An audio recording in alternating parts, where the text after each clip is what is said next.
keliling-keliling gereja. Jadi setiap minggu sekarang saya ke gereja yang lain dan ya saya jujur saya sangat diberkati oleh karenanya. Tapi jangan salah, bukan karena saya jauh di mata, saya jauh di hati, tetap dekat di hati ya. Saya tetap mengasihi Anda semuanya ya, tetaplah ya. Nah kedua mungkin khotbah ini juga mungkin saya omong agak sedikit cepat. Kenapa? Karena bahannya agak banyak ya. Saya takutnya nanti kelamaan ya. Tapi kalau misalnya ada yang mau bahannya, saya bisa kirim ke email ya. Jadi jangan khawatir kalau misalnya ada banyak ayat-ayat di situ saya tulis itu kita nggak akan baca semua. Tapi kalau mau saya bisa kirim ke email ya. Nah dulu saya pernah tanya, siapa yang ingin masuk ke surga? Siapa yang ingin masuk ke surga? Kayaknya tidak semua ya, kalau saya lihat. Atau malu-malu ya. Tapi pertanyaan adalah, apakah ada syaratnya? Atau semua bisa masuk free entry? Seperti orang mengatakan. Ada syaratnya enggak? Ada syaratnya ya. Nah ini juga judulnya ujian terakhir. Kalau mahasiswa itu tahu dengan betul itu. Ada dua ujian biasanya, dua ujian besar. Ada UTS dan juga ada UAS. Nah, UTS kita sudah lewat. Krisis kesehatan kemarin waktu Covid berlangsung sudah lewat UTS-nya. Nah, sekarang tinggal UAS-nya. Nah, saya ingin mengangkat UAS-nya hari ini. Tapi saya kasih peringatan dulu. Ini topiknya agak berat. Saya sendiri bergumul sekali gitu. Beberapa minggu saya pikir saya kasih tahu ini atau enggak. Tapi saya tahu ini sangat dibutuhkan sama kita semua, termasuk saya. Karena ini present truth. Ya, Roh Nubuat pernah mengatakan present truth is what we need now in these end times. Jadi mau tidak mau ya udah saya sampaikan aja gitu. Pak Bun tahu kemarin saya bilang saya riset sampai 100 jam lebih untuk khotbah ini. Kenapa? Karena saya nggak mau salah. Karena kalau salah nggak enak, nanti orang merasa disusahkan gitu, ya. Jadi tenang aja, ini sudah dipelajari dengan seksama gitu, ya. Dan saya tahu kalau kita menyampaikan pesan seperti ini, ya kadang-kadang ada yang nggak enak hati. Tapi Rasul Paulus mengatakan di Galatia 1:10, jadi bagaimana sekarang?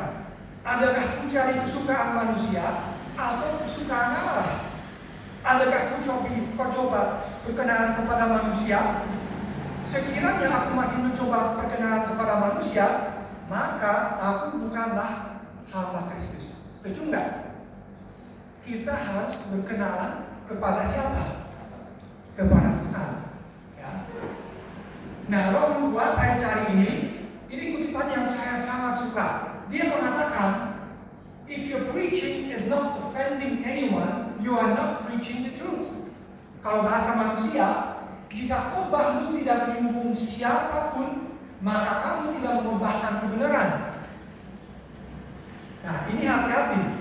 Saya yakin pasti ada yang tersinggung sekarang dengan khotbah ini. Sebetulnya bukan kita yang tersinggung, tapi apa? Kedagingan kita yang tersinggung ya. Kita sebagai manusia tidak suka kebenaran. Kita manusia berdosa. Jadi kalau kita dikasih tahu kebenaran, kita kadang-kadang aduh ini berat ya gitu untuk hati kita ya, berat ya. Nah, apabila Anda tahu bahwa sebuah badai dahsyat akan datang, apa yang akan Anda lakukan? Ini pertanyaan untuk Anda. Apakah kita akan santai-santai aja? Badai sudah biasa lah.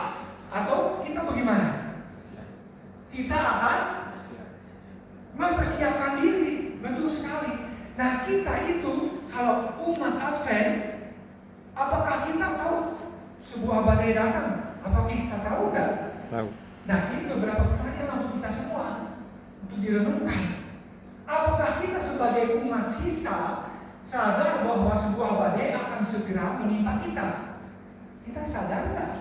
Atau kita cenderung agak tertidur? Boleh dikatakan begitu? Apakah kita tahu krisis apa yang akan kita hadapi? Dan apakah kita dapat menjelaskannya kepada orang lain yang belum pernah mendengar tentang kabaran atau nubuatan tersebut?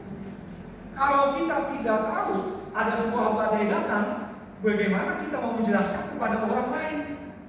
Ini waktunya untuk bertobat loh. Orang bilang, kenapa saya bertobat? Kalau kita akan bisa menjelaskan, ya susah juga kan? Ya udah, sama lo, ya kan? Panik aja lo, ya kan? Nah, bagaimana kita akan mempersiapkan diri untuk melalui krisis akhir zaman ini? Nanti ada slide-slide-nya di akhirnya. Nah, ini saya suka kutipan ini dari Benjamin Franklin. Tadi yang tahu nggak siapa ini? Benjamin Franklin. Not presiden. Nah, ini juga menarik sekali. Saya riset sebelumnya karena saya juga nggak yakin awalnya gitu, apakah beliau pernah menjadi presiden atau tidak. Ternyata dia tidak menjadi presiden. Dia hanya menjadi pendiri dari Republik Amerika Serikat. Saya juga heran gitu. Ya, tapi saya cari ternyata tidak. Ya, pendiri dia. Dia mengatakan, by failing to prepare, you are preparing to fail. Bahasa manusia apa? Kalau Anda gagal mempersiapkan diri, Anda mempersiapkan diri untuk gagal. Jadi kalau Anda tidak mempersiapkan diri, ya kemungkinan besar Anda itu akan gagal. Ya. Nah, ini pertanyaan untuk Anda lagi. Maaf ya saya banyak tanya ya, supaya interaktif, supaya Anda juga ikut mikir gitu ya. Jadi tidak one man show ya. Firman Tuhan menggambarkan kondisi gereja terakhir pada akhir zaman ini. Nah, pertanyaan, di kitab apa kita dapat menemukan deskripsi dari gereja tersebut? Betul sekali Bapak. Wahyu pasal berapa? Yang terakhir ya? Ya betul. Ada yang tahu? Pasti tahu lah. Kalau Advent yang sudah lama senior, Pak Kajono pasti tahu kan? Wahyu pasal berapa? Gereja ini, gereja terakhir. Ada berapa gereja? Saya tanya yang lain. Gereja berapa? 7. Ada 7, betul sekali. Nah, 7 gereja ini itu bukan di mana di kitabnya. Di Wahyu pasal 2 dan 3. Ya. Nah, gereja terakhir ini ada di pasal 3 ya. Nanti kita akan melihat ya seperti apa. Nah, ini gereja. Roh Tuhan jelas-jelas menyebutnya bahwa umat Advent adalah gereja apa? Atau jemaat apa? Laodikia. Ya. Nah, kira-kira apa yang dikatakan oleh Yesus mengenai gereja ini? Ya, dia mengatakan, aku akan memuntahkan engkau dari mulutku, karena engkau berkata, aku kaya dan aku telah memperkayakan diriku, dan aku tidak kekurangan apa-apa.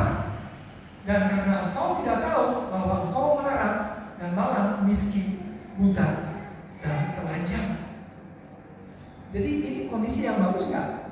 Kondisi kita tidak bagus, memprihatinkan lah.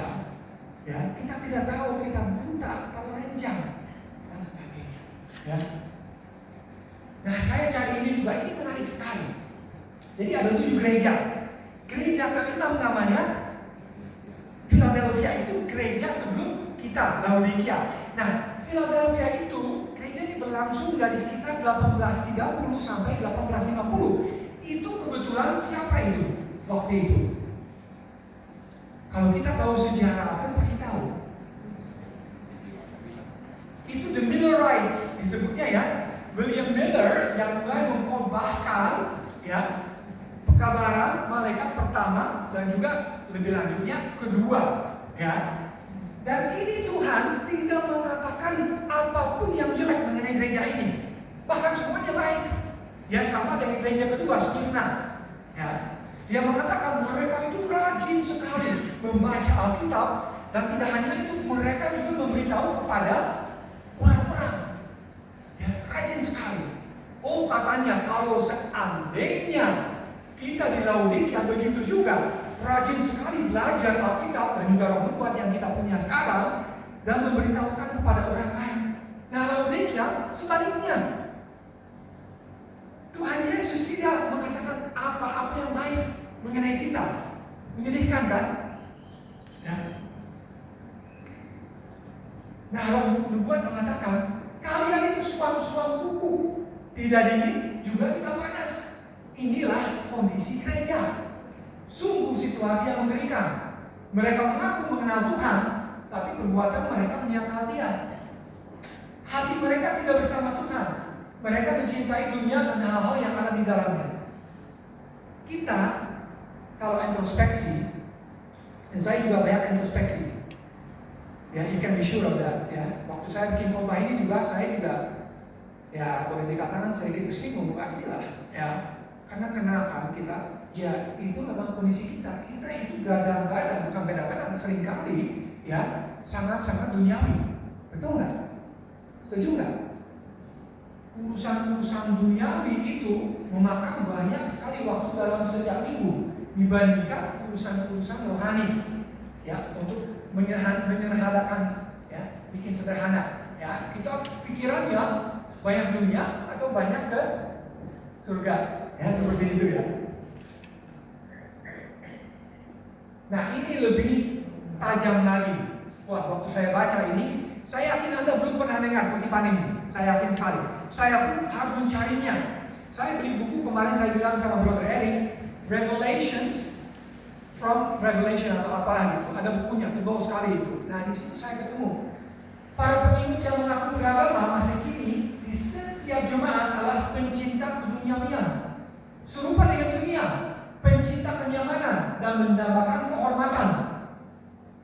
Kayaknya tidak perlu banyak penjelasan, ya. Kalau kita melihat di gereja pun kadang-kadang begitu, ya. Bahkan kalau Anda melihat di YouTube, seringkali ada video mereka bahkan berantem itu, kursinya bisa terbang itu, karena ada yang tidak menjadi ketua atau apa. Wah, itu susah sekali, ya, kehormatan yang dicari itu. Mereka dipanggil menderita bersama Kristus, tapi bahkan teguran atau kritikan celaan kecil pun mereka hindari. Oh, jangan, ya kan? Kenapa sih kamu? Ya kan? Kemutatan dia bilang. Itulah yang terukir di bagian depan setiap jemaat. Andaikan saja mereka mengetahuinya dan merasakannya, mungkin masih ada harapan. Tapi aduh, katanya, ya, alas katanya. Mereka berseru, kami kaya, memiliki banyak barang dan tidak kekurangan apapun. We don't need God. What for? Kenapa kita butuh Tuhan? Kita kaya, ya kan? Nah, pertanyaan sekarang, ini berat. Apakah ada kemutatan di gereja Masihi Advent hari ke-7? Ada atau tidak? Atau kita sudah suci? Gimana? Pertanyaan yang berat, ya? Nggak enak, ya? Oke, mari kita lihat. Alkitab mengatakan, lalu aku mendengar suara lain dari surga berkata, pergilah kamu, hai umatku, pergilah daripadanya, supaya kamu jangan mengambil bagian dalam dosa-dosanya, dan supaya kamu jangan tertimpa malapetakannya. Wahyu 18:4. Tetapi apa yang dilakukan sama kita? General Conference utamanya. Saya yakin ini kita semua tahu siapa ini. Siapa ini? Paus. Paus yang mana? Yang sebelumnya, ya, yang sudah meninggal dunia, ya, Paus Fransiskus. Ya, juga disebut Antikristus. Boleh saya mengatakan demikian? Boleh, ya? Emang itu Alkitabiah. Dia bertemu dengan siapa? Nah, mungkin tidak semua orang tahu itu, tapi saya yakin yang sering melihat di YouTube, ya, Last Day Events, pasti tahu. Ini siapa ini? Ini ternyata orang Advent. Ganun Diop namanya. Ganun Diop, beliau itu adalah Director of Public Affairs and Religious Liberty di GC. Ya, dulu sebelum itu dia menjabat sebagai representatif kita di United Nations. Jadi Anda sudah tahu, ya, seperti apa orangnya gitu. Nah, dia menjabat tangan dengan Antikristus. Ini saya kadang-kadang bingung gitu. Kita maunya apa sih? Kita umat Advent atau mau ikut dunia saja? Ya kan? Ini sangat-sangat tidak baik menurut saya gitu. Saya tidak tahu dengan Anda, tapi menurut saya ini sangat-sangat tidak baik. Ya. Nah, lebih lanjut, 2 Korintus 6:14 mengatakan, janganlah kamu merupakan pasangan yang tidak seimbang dengan orang-orang yang tidak percaya. Yang tidak percaya Tuhan tentunya. Sebab persamaan apakah terdapat antara kebenaran dan kedurhakaan? Atau bagaimanakah terang dapat bersatu dengan gelap? Setuju kan? Tapi kita lakukan apa? Ini Secretary General dari United Nations yang dulu namanya adalah Ban Ki-moon dari Korea Selatan. Nah, di sini menarik sekali menurut saya. Ada siapa? Ini pasti Anda tahu. Siapa itu? Ted Wilson. Ya, presiden kita yang sebelumnya, ya, sebelum yang sekarang. Dan tentunya ada Mr. Ganun Dio, ada lagi, ya kan? Jadi kita, banyak orang tidak tahu, sejak 1985 kita merupakan NGO, Non-Governmental Organization dari United Nations. Masalahnya apa? Masalahnya adalah bahwa kalau kita merupakan anggota United Nations, kita tidak boleh menginjil. Dan kita harus turut kepada prinsip-prinsip dari United Nations. Dan saya menjamin Anda, prinsip-prinsip United Nations bukan alkitabiah. Sama sekali tidak. Kita melihat itu waktu krisis COVID berlangsung. Kita itu tunduk kepada United Nations dan pemerintah, bukan kepada Alkitab dan Roh Mubah. Tidak sama sekali. Ya. Dan ini sebagai catatan saja, banyak anggota United Nations merupakan pemuja setan. Bukan pemuja Tuhan yang kita memuliakan, tidak. Ya, pemuja setan. Bahkan ini lebih parah lagi, saya cari tahu, ada perpustakaan di gedung United Nations yang buku-bukunya itu semua pemuja setan. Seperti Helena Blavatsky, Alice A. Bailey, dan sebagainya. Itu luar biasa itu. Jadi kita tahu kan, ini spiritnya atau rohnya di United Nations seperti apa. Ya, sama sekali tidak kita lihat. Tetapi kita bergabung dengan mereka. Kita bergabung dengan kata lain dengan dunia. Ya. Nah, ini waktu krisis COVID berlangsung, ya Anda sudah tahu pendapat saya kan? Ada yang setuju, ada yang tidak setuju, ya. Tapi kita lihat apa yang terjadi secara kenyataan. Ini pernyataan dari GC itu sendiri, bukan dari saya, dari GC. Ya.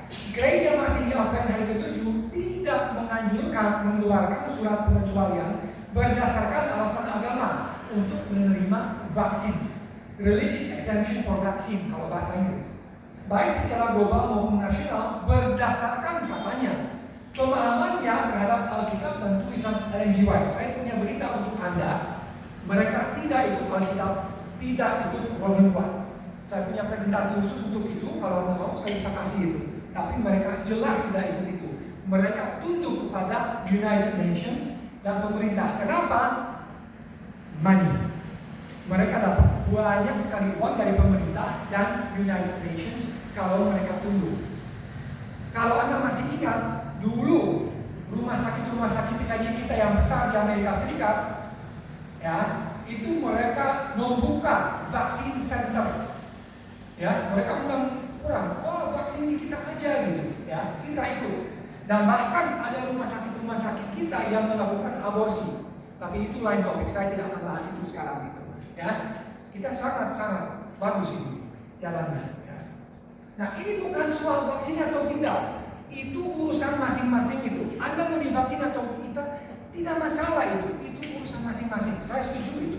Tapi masalahnya adalah banyak orang itu digerakkan oleh Roh Kudus yang mengatakan jangan divaksin karena itu tidak baik untuk baik Allah yang merupakan tubuh kita.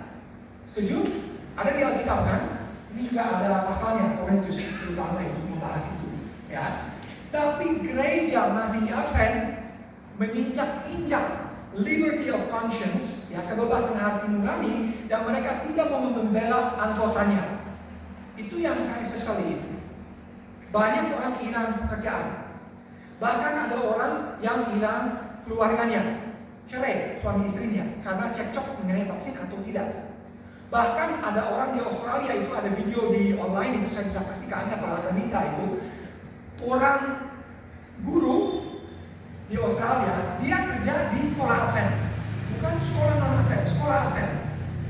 Dan beliau itu tidak mau divaksin. Tapi dia dipaksa sama direktur sekolah itu. Dia bilang, kalau Anda tidak vaksin, Anda akan dipecat. Nah, beliau itu masih muda dan punya KPR, baru ambil KPR. Ya, dia itu susah sekali keadaannya. Dia bilang, oke, saya akan vaksin. Tidak lama setelah vaksin, dia lumpuh total badannya. Lumpuh total. Dan sampai saat ini tidak bisa kerja. Ya. Gereja masih ada, tidak pernah minta maaf, tidak pernah mendukung secara keuangan orang itu sampai saat ini. Tidak. Ya. Sungguh memalukan menurut saya. Ya. Oke, nah ini maaf saya bahas itu, maaf. Ya. Kemarin juga saya tanya di grup, kalau Anda masih ingat, sejak kapan kita merayakan Natal? Aku bingung ya. Kita absen atau itu dunia aja gitu, ya kan? Coba lihat ini, bajunya, perhiasannya, gak ada bedanya dengan dunia. Menurut saya, maaf saya agak kritis ya. Tapi ada juga pun tidak akan setuju, saya yakin sekali. Ini bahkan ada VIP dan VVIP. Kemarin saya bertanya kepada diri sendiri gitu, kalau Tuhan Yesus melihat acara ini, dia seperti apa? Dia sendiri tidak punya rumah. Dia itu kehidupannya sederhana sekali. Tapi kita itu harus ada VIP dan VVIP. Dan kalau bisa ada door prize, oh itu sangat duniawi. Bagus sekali menurut saya, bagus sekali. Maaf saya kritik itu. Ada cara untuk mengumpulkan dana yang bagus. Seperti Paulus bilang, udah kalian kumpul uangnya, nanti saya bawa untuk saudara yang kurang. Itu caranya, bukan cara seperti ini. Ya. Dan Kristus itu, kita tahu nggak? Yesus lahir pada 25 Desember nggak? Tidak. Ini yang dirayakan adalah Dewa Matahari, Mitras. Coba Google aja sendiri, Mitras. Dan dulu itu orang pagan, orang yang tidak percaya kepada Tuhan, mereka itu setiap 25 Desember itu mereka pesta pora, benar-benar pesta pora, bisa dicari itu. Mereka bikin api unggun, ya, dan mereka itu berdansa-dansa dan mereka mabok-mabokan. Saya cari itu. Dan ya, setelahnya itu Anda tahu sendiri, saya tidak mau bahas itu, ya, apa yang terjadi itu. Pokoknya liar sekali pestanya. Ya. Itulah kita yang merayakan. Harusnya kita itu di luar itu, setuju nggak? Itu duniawi, itu bukan kita itu, tidak Alkitabiah itu. Nah, pertanyaan, apakah banyak pemimpin rohani Yahudi ya ini? Pada zaman Yesus, yang Yesus menganggap kondisi kerohanian mereka menyimpang atau tuntas karena kemunafikan. Ada enggak dulu? Ada enggak? Banyak. Siapa tuh? Farisi, betul sekali, dan Sadusi. Dua kategori ini ya, kebanyakan ya. Dia bilang, munafik sekali kalian, ular kalian. Marah-marah dia. Ya. Kamu baca dan mencari saya di Alkitabnya, tapi tidak mau menerima saya. Ya kan? Itu kan masalahnya. Berarti ada presidennya enggak? Ada presidennya enggak? Oh ada. Ya kan? Ada. Nah ini, berat lagi ini. Ya, maaf ya, ini bukan susu yang saya kasih ya, maaf ya. Kalau Anda mabok sedikit ya udah, mohon maaf ya. Pekerjaan utama setan adalah di markas besar dari gereja Masih Advent Hari Ketujuh. Ia tidak segan-segan merusak orang-orang yang memegang posisi penting dan membujuk mereka untuk tidak setia pada berbagai amanah yang mereka emban. Setan berusaha sekuat tenaga untuk menipu dan memikat mereka agar mereka tidak saja hancur sendiri, tetapi juga mempengaruhi orang lain untuk berbuat salah dan merusak pekerjaan besar. Markas besar itu apa? GC, General Conference. Ya, kalau ikan itu biasanya busuk dari mana ikan? Dari tidak makan ikan ya? Oke. Saya bantu aja. Dari kepala kan biasanya. Katanya begitu. Saya Google kemarin juga karena saya pengen yakin ya, benar nggak ini? Ada ungkapan di luar negeri itu, ya. Saya tidak tahu kalau Indonesia ya. Tapi ikan itu biasanya busuk dari kepala katanya. Ya. setan itu sebetulnya benci nggak sama gereja Advent? Benci nggak? Oh, benci sekali. Mereka itu mengikuti ini loh Alkitab. Benci dia. Susah sekali. Kalau saya bisa memusnahkan mereka, saya akan senang sekali. Tapi bisa nggak dia? Kira-kira bisa nggak? Sampai Yesus datang kembali untuk kedua kali, kira-kira kita akan musnahkan? Tidak. Tuhan akan melindungi kita. Tidak. Orang yang setia pasti akan selamat itu. Pasti itu. Ya. Tapi masalahnya apa? Nah ini. Kita memiliki banyak hal yang perlu kita takuti dari dalam daripada dari luar. Lihat gambarnya aja, Anda akan mengerti. Hambatan terhadap kekuatan dan kesuksesan jauh lebih besar berasal dari gereja itu sendiri daripada dari dunia. Dia sudah jelas. Kalau dunia luar sana, ya mereka tidak ikut Tuhan, sudah jelas. Ya kan? Tapi kalau orang Advent, mungkin nggak dia ada di gereja, tapi dia menyembah yang lain? Mungkin nggak? Dia menyembah dunia, bukan Tuhan. Mungkin nggak? Nah itu bahaya, karena mereka menyamar istilahnya, ya kan? Mereka itu serigala, ya, berburu domba. Nah itu yang susah itu untuk dibedakan. Ya. Alkitab juga mengatakan kan, lalang ya apa masalahnya? Lalang dan gandum akan bertumbuh bersama sampai Yesus kembali kan? Nah pertanyaan lagi. Namun gereja itu apa sesungguhnya? Nah ini juga topik yang sering dibahas di berbagai media sosial belakangan ini gitu. Nah gereja itu sebetulnya apa? Apakah itu sebuah gedung? Namanya gereja, struktur, oh itu gereja ya. Apakah itu organisasi? Gereja Masih Advent atau GC? Nah banyak orang secara insting mereka bilang, oh itu GC, itu gereja kita, GC. Tapi benar nggak demikian? Benar nggak? Kita punya Alkitab aja, Alkitab tidak benar salah, ya. Nah ini dia, Matius 18:20, sebab di mana 2 atau 3 orang berkumpul dalam namaku, di situ aku ada di tengah-tengah mereka. Jadi gereja itu siapa? Jemaat. Ya kita aja. Itu gereja, bukan organisasi, bukan apa-apa. Jadi boleh nggak? Saya tanya, apakah GC kepala gereja enggak? Kristus adalah kepala gereja. Itu kepala kita. Ya. Jadi boleh nggak saya katakan, jangan sekali-kali melihat atau ikut apa yang dikatakan misalnya GC atau Uni atau conference atau pendeta, maaf ya pendeta ya, punten ya, I love you ya. Nah, ya. Atau pendeta sekalipun, jangan melihat mereka, betul nggak? Saya katakan demikian. Kristus itu aja yang dilihat, bukan manusia. Karena kita semua manusia yang hadir pada hari ini, ya kita semua berdosa, ya kan? Nah, Mazmur 118:8 juga menjelaskan secara ringkas, lebih baik berlindung pada Tuhan daripada percaya kepada manusia. Oh jangan, kata anu, oh tidak. Kata ini apa? Inilah senjata kita, ya kan? Senjata kita itu bukan apa-apa. Jadi badai apa yang sebentar lagi akan dihadapi oleh semua orang di seluruh dunia? Mau tidak mau, badai ini pasti akan datang. Tadi juga di sekolah sahabat, Sin ya kalau nggak salah, Sister Sin ya bilang, wah kita melihat aja kiri kanan itu banyak sekali bencana di mana-mana.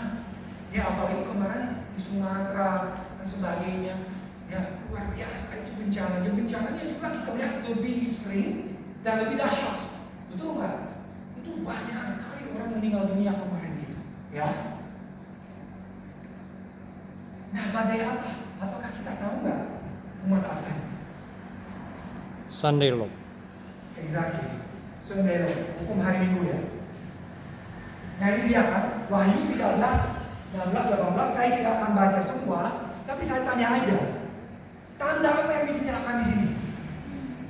Kita Kita harus tahu kan tanda apa yang dibicarakan di sini. Tanda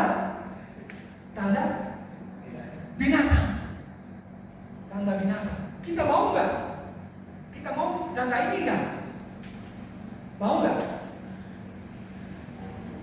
Mau nggak? Kok bingung? Mau nggak tanda ini? Kita mau apa? Kita mau tanda yang lain kan? Kita mau apa? Seal of God. The seal of God, ya. Kalau bahasa manusia itu materai Allah ya. Itu yang kita cari kan? Bukan tanda ini kan? Masalahnya adalah kalau Anda tidak menerima tanda ini, Anda tidak akan bisa jual maupun beli. Nah itu masalahnya. Romawi mengatakan banyak umat Advent akan keluar dari gereja Advent. Mereka akan cari kenyamanan. Karena apa? Anda tidak bisa jual maupun beli. Uang Anda di rekening bank dibekukan, tidak bisa dipakai. Properti maupun tanah Anda disita. Semua hilang. Anda hanya bergantung kepada kemurahan hati Tuhan. Hanya itu saja. Mungkin Anda hanya punya beberapa helai pakaian saja yang bisa diselamatkan. Selain itu, Anda tidak bisa apa-apa. Nah, itu yang berat. Apakah kita akan siapkan? Nah, badai akan menuju fondasi setiap jiwa. Ini akan berat sekali.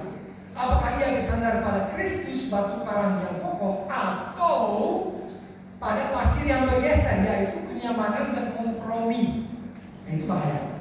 Kalau tadi kita melihatkan pengungkapan gereja kita, kalau kita kompromi dalam hal-hal kecil, mungkin nanti juga kita akan kompromi pada hal-hal yang besar. Itu yang bahaya. Ya. Saat angin tipu daya dan penganiayaan bertiup, karakter sejati umat Allah akan bersinar. Sekarang tidak kelihatan karakter masing-masing kita, nggak kelihatan. Kadang-kadang mungkin kita pikir, oh itu orang suci sekali, pasti kita mau ketemu di surga. Ujung-ujung, kok orang itu nggak ada. Ketika buku, ya, the Book of Life dibuka, kita akan lihat kan, oh kenapa gitu, ya. Roh Nubuat juga mengatakan banyak bintang-bintang yang cemerlang pada saat ini akan berbentuk pada akhir zaman nantinya, karena mereka akan mencari kenyamanan saja. Ya. Nah sekarang saya ngomong pelan-pelan saja. Ya.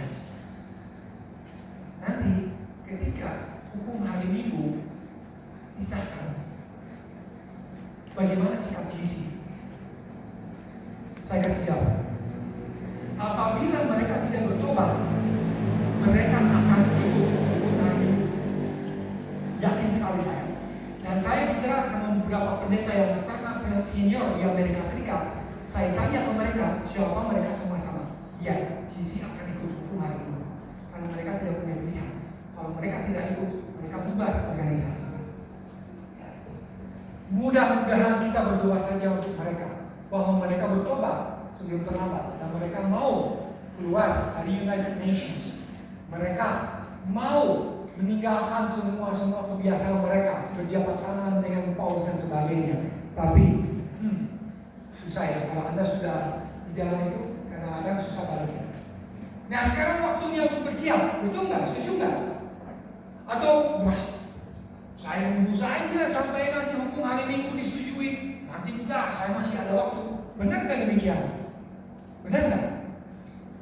Oh, akan sangat kacau. Ketika hukum hari Minggu disetujui, saya yakin Anda itu akan kelabakan.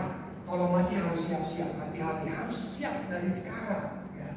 Materai Allah tidak akan pernah ditaruh di dahi pria atau wanita yang najis. Materai itu tidak akan pernah ditaruh di dahi pria atau wanita yang ambisius dan mencintai dunia. Materai itu tidak akan pernah ditaruh di dahi pria atau wanita yang berlidah dusta atau berhati licik. Semua yang menerima materai itu haruslah tanpa noda di hadapan Allah, calon-calon penghuni surga. Nah saya tanya pada Anda lagi, apa artinya tanpa noda? Apa artinya itu? 4 huruf. Dosa. sebetulnya kita itu harus menjadi apa? Harus menjadi. Ini kata yang sering ditantang itu. Berat itu. Kita harus menjadi seperti Bapa kita di surga, kita harus menjadi sempurna. Wah, mungkin nggak kita menjadi sempurna? Mungkin nggak? Dengan usaha kita sendiri mungkin nggak kita menjadi sempurna? Tidak mungkin. Tetapi ada yang bisa menyempurnakan atau menyucikan kita nggak? Ada nggak? Namanya Roh Kudus. Roh Nubuat juga saya tidak masukin kutipan ini. Roh Nubuat mengatakan pada akhir zaman ketika malapetaka jatuh, menuju malapetaka, yang 144.000 itu akan tanpa dosa. Mereka tidak akan merasakan seperti itu. Mereka masih akan gemetar dan takut mencari keselamatan mereka. Mereka akan bilang saya masih berdosa. Tapi sebetulnya mereka sudah tidak berdosa lagi. Nah, segala sesuatu yang dapat digoyahkan akan tergoyahkan, dan yang tidak dapat digoyahkan akan tetap ada. Apakah ini the shaking atau guncangan sudah berlangsung nggak pada saat ini? Apakah sudah berlangsung pada saat ini nggak? Apakah pada saat ini sudah banyak anggota Advent keluar nggak? Banyak, tapi ada berita bagus juga. Ada banyak yang ikut Advent juga nggak? Saya melihat ada banyak sekali orang Katolik dan orang Protestan yang non-Advent sudah mulai berpikir, Sabat itu kenapa ya orang Advent itu berbakti pada Sabat? Banyak sekali yang mulai mikir itu. Dan video-video di YouTube juga udah banyak itu pastor-pastor yang gereja hari Minggu, mereka ngomong sebetulnya kalau kita mau jujur, kita sebetulnya bukan berbakti pada hari Minggu, tapi hari Sabtu. Kalau kita mau jujur, karena tidak ada ayat manapun juga di Alkitab yang mengatakan kita harus berbakti pada hari Minggu. Mereka sudah mulai terbuka.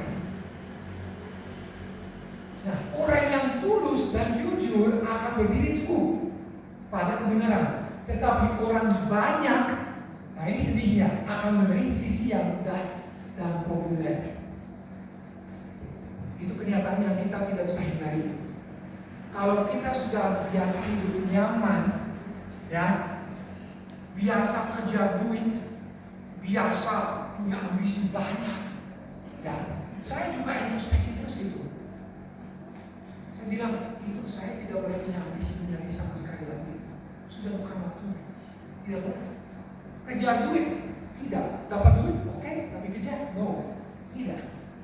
Ya, apalagi serakah, tidak boleh sama sekali. Ya.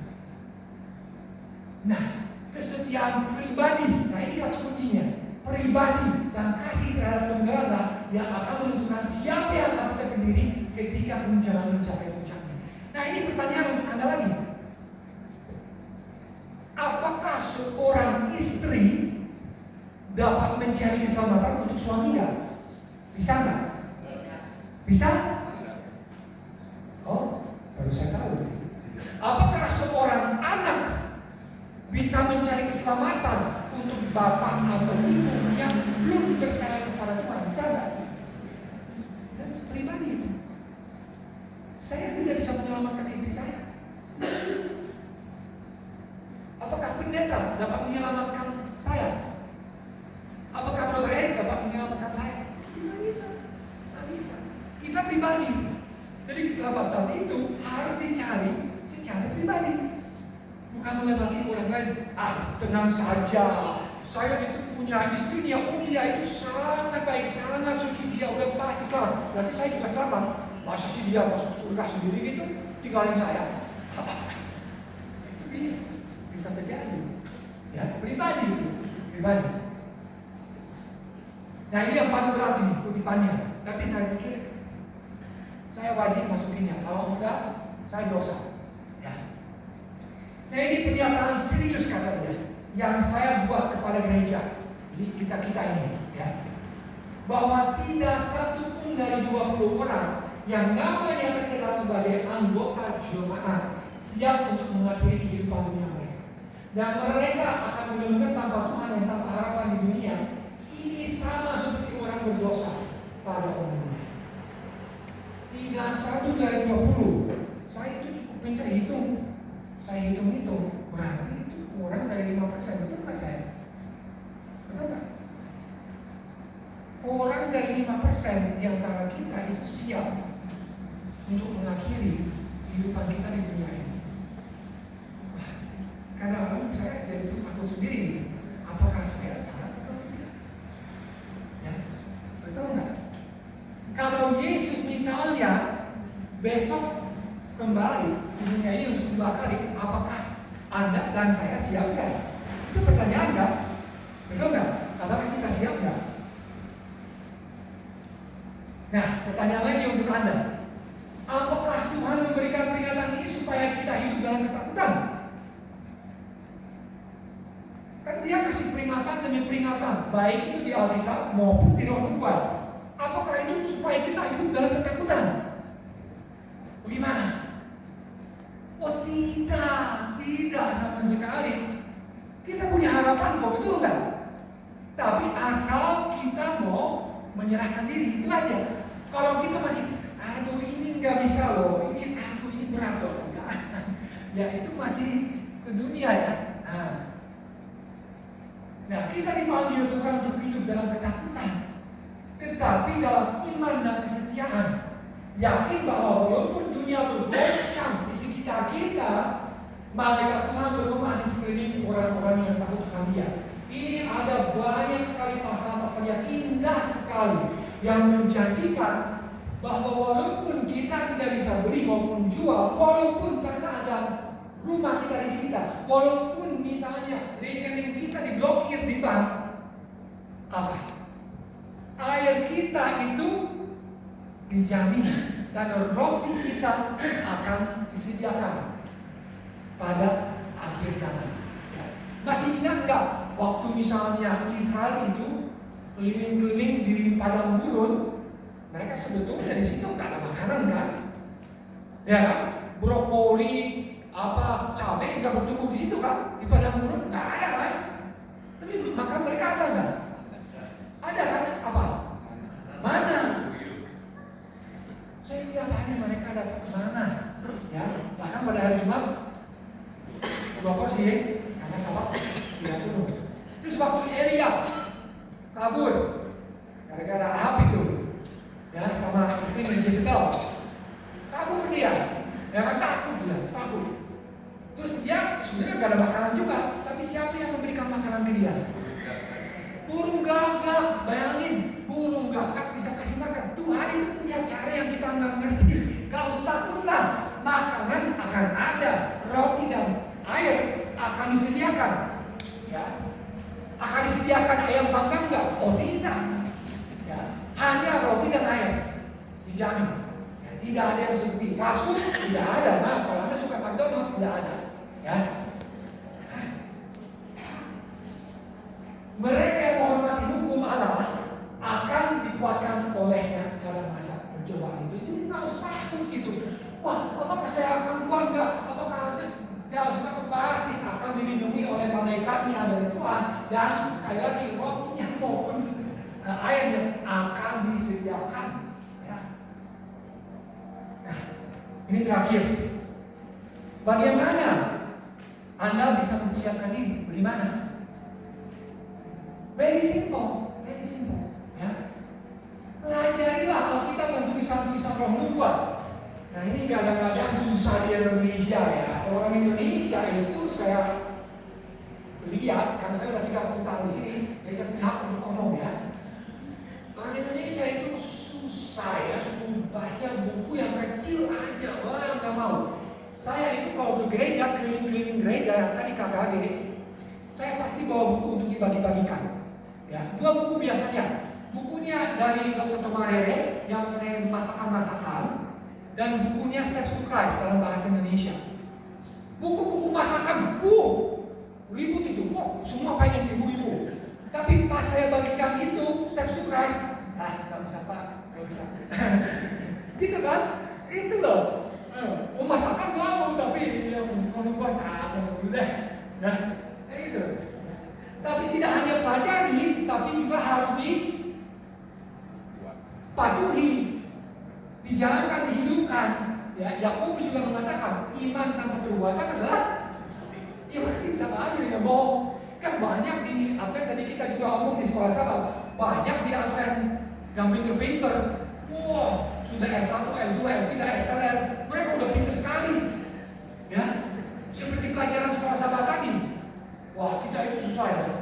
Orang biasa, wah saya juga, wah saya bilang ini susah banget ini pelajarannya. Ya. Orang yang nulis pasti mengerti dia. Ya, begitu. Bagaimana ya? Nah itu. Kedua, berdiri teguh bagi kebenaran. No matter what. Orang tersinggung, biarin. Orang tidak suka, biarin. Waktu Yesus hidup di muka bumi ini, apakah dia pernah berkompromi enggak? Supaya damai sajalah. Kita berkompromi aja lah sama Farisi, sama Sadusi, supaya mereka diam aja. Pernah enggak? Oh tidak. Kebenaran adalah kebenaran. No matter what. Ya. Dan junjung tinggi kebebasan hati nurani. Jangan pernah dipaksa apapun kepada orang lain, termasuk vaksin. Saya ngomong lagi. Ya. Tidak bisa. Kita punya hati nurani diberikan sama Tuhan. Kita punya hak. Nah, bersedia meluangkan waktu setiap hari bersama Tuhan dan bertuturlah dalam doa. Doa kenapa? Wah, saya juga belakangan ini makin banyak berdoa. Karena saya juga merasa, Niko, kamu pasti orang sekali doanya itu. Harus lebih banyak berdoa lagi. Ya, kenapa? Karena kita itu mudah sekali tertipu, mudah sekali tergoda. Betul nggak? Kadang-kadang kita udah advent puluhan tahun. Ini contoh ya, yang marah sama saya. Kita melihat, saya lewat, cantik sekali. Wow. Gitu kan? Kadang-kadang tergoda kan? Betul nggak? Ya laki-laki mungkin perempuan juga demikian. Saya nggak tahu kalau melihat cowok itu ganteng banget, wah, ya kan? Nah itu hati-hati gitu. Kita harus berdoa. Ya banyak sekali supaya kita itu kuat menghadapi segala godaan dan tipuan. Ya. Gampang. Ini penting sekali juga. Dengarkan bimbingan Roh Kudus dan biarkan Roh Kudus membentuk selera dan karakter. Ini Roh Kudus yang akan menolong kita pada akhir zaman ini. Kita dijanjikan apa? Nanti kalau hukum hari Minggu disetujui, kita dijanjikan apa? Hujan akhir. Ada syaratnya enggak untuk mendapatkannya? Atau cukup saya orang Advento, saya pasti dapat hujan akhir? Ada syaratnya enggak? Syaratnya apa? Kita harus disucikan dulu. Kalau kita sudah tanpa noda, tanpa dosa yang tadi itu, baru kita bisa menerima hujan akhir. Kalau kita masih banyak dosa-dosa itu, ya Roh Kudus tidak bisa masuk. Ibaratnya itu kalau kita diisi dengan dunia di sini, di hati kita, Yesus ketok. Tapi ini masih penuh, nggak bisa masuk. Pintu buka aja susah.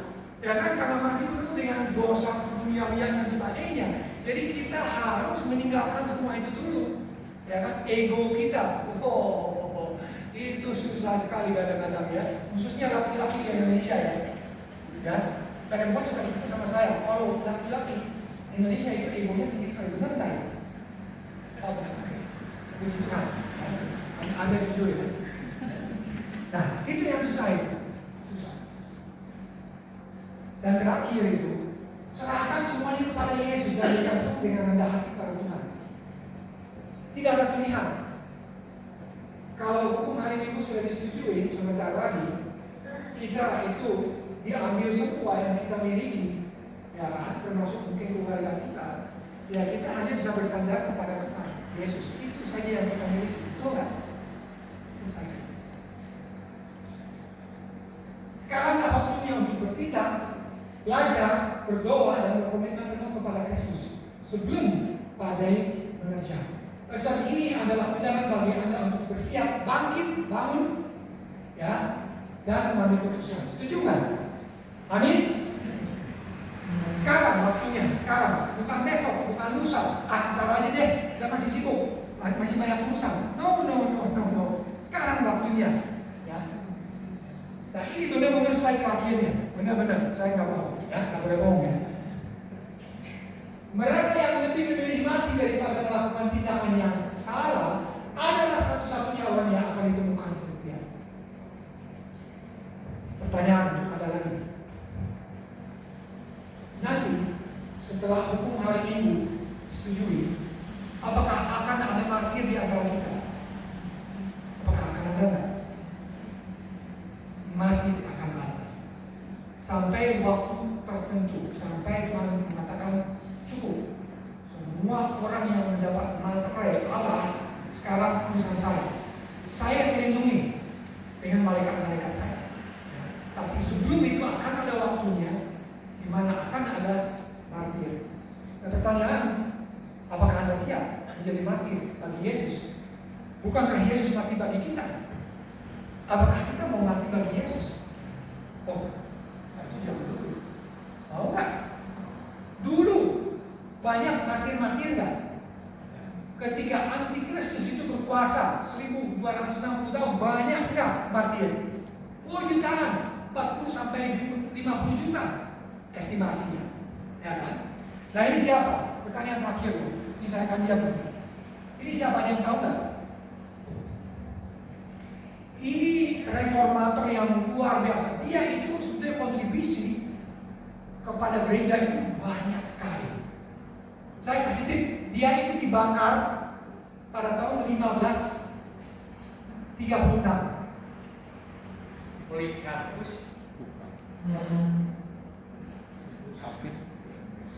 John Wycliffe. John Wycliffe. William Tyndale.